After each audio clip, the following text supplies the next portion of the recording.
क्या कभी आपने सोचा है कि हमारा मन किस चीज में ज्यादा लगता है? जी हाँ, हमारा मन उस वस्तु में ज्यादा लगता है जिसमें हमारी रुचि होती है। और हमारी रुचि उसी वस्तु में होती है जिसमें हमें वस्तु का लाभ दिखाई देता है। जैसे कि धन में हमारी रुचि होती है, क्योंकि धन का लाभ हम जानते हैं।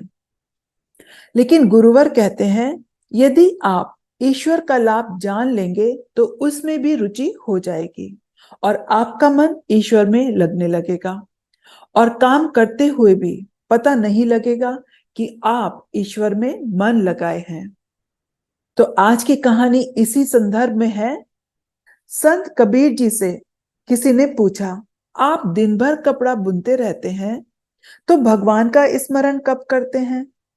कबीर उस व्यक्ति को लेकर अपनी झोपड़ी से बाहर आ गए और कहा, तुम यहां पर खड़े रहो। तुम्हारे सवाल का जवाब मैं सीधे सीधे नहीं दूंगा, मैं तुमको इसका उत्तर दिखा सकता हूं। कबीर ने दिखाया कि एक औरत पानी की गागर सिर पर रखकर कहीं से लौट रही थी। उसके चेहरे पर काफी प्रसन्नता थी और चाल में भी एक रफ्तार थी। उमंग से भरी हुई वह नाचती हुई सी चली जा रही थी। गागर को उसने पकड़ नहीं रखा था, फिर भी वह पूरी तरह संभली हुई थी। कबीर ने कहा, भाई उस औरत को देखो, वह जरूर कोई गीत गुनगुना रही है।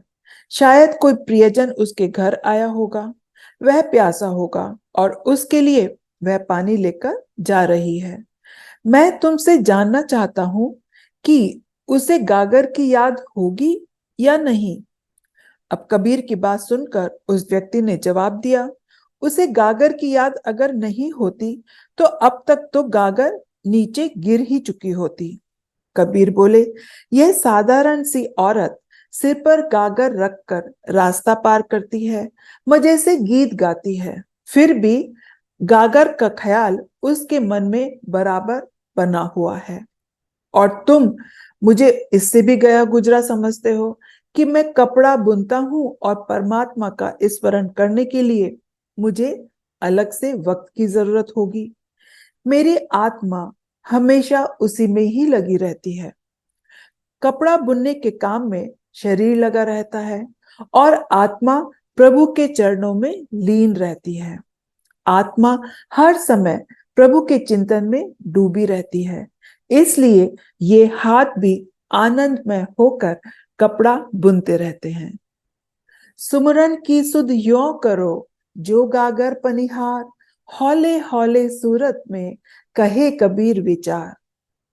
दोस्तों, प्रभु का चिंतन करने के लिए अलग से समय की जरूरत नहीं है। हम काम शरीर के द्वारा कर सकते हैं और साथ ही साथ अपना चित्त प्रभु के चरणों में लगा सकते हैं। सदैव प्रसन्न रहिए, जो प्राप्त है वही पर्याप्त है। आप सबको मेरा सादर नमस्कार।